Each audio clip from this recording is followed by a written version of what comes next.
జిల్లా ఇవాళ ప్రపంచ పర్యావరణ దినోత్సవం సందర్భంగా ఇక్కడ మొక్కలు నాటడం జరిగింది.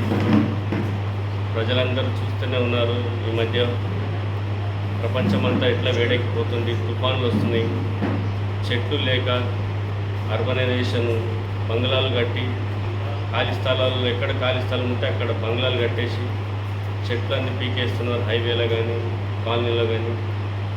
దీని మూలంగా మొత్తము మండలం అంతా వేడెక్కిపోయి సరైన టైంలో వర్షాలు రాక చాలా ఇబ్బందులు పడుతున్నాయి. ఈ మధ్యలో చూసాము, నాగ్పూర్లో కూడా 52.0 క్రాస్ అయిపోయింది.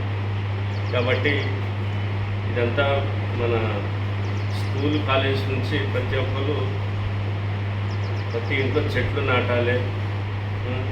చెట్లు నాటితే వాతావరణం చల్లగా ఉంటుంది. ఈ మధ్యలో చూస్తున్నాము, పోయిన 10 years నుంచి మొత్తం కూడా హ్యూమిడిటీ పెరుగుతుంది. ఈవెన్ హైదరాబాద్ సిటీలో, బెంగళూరులో ఇప్పుడు అక్కడ కూడా హ్యూమిడిటీ పెరిగిపోయింది. అది ఎందుకంటే ఈ చెట్ల వల్లనే. 1989 నుంచేమో గ్లోబల్ వార్మింగ్ స్టార్ట్ అయింది, భూమి అంతా వేడి. ఈ మధ్యలో లాస్ట్ 10 years నుంచి మళ్ళీ హ్యూమిడిటీ పెరుగుతుంది. ఇది ఆల్మోస్ట్ హైదరాబాద్లో కూడా 72 హ్యూమిడిటీ వస్తుంది.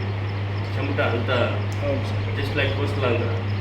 కాబట్టి ఇదంతా గవర్నమెంట్ ఇన్వాల్వ్మెంట్ అయ్యి పెద్ద పెద్ద నాయకత్వంలో ఇవన్నీ చేస్తేనే కానీ సరిపోతుంది, కుండీల వల్ల కానీ. కాబట్టి ఈ యొక్క అవకాశం ఇచ్చిన టెంపుల్ కమిటీ వాళ్ళకి, అందరి మెంబర్స్కి పేరు జనాలు తరఫున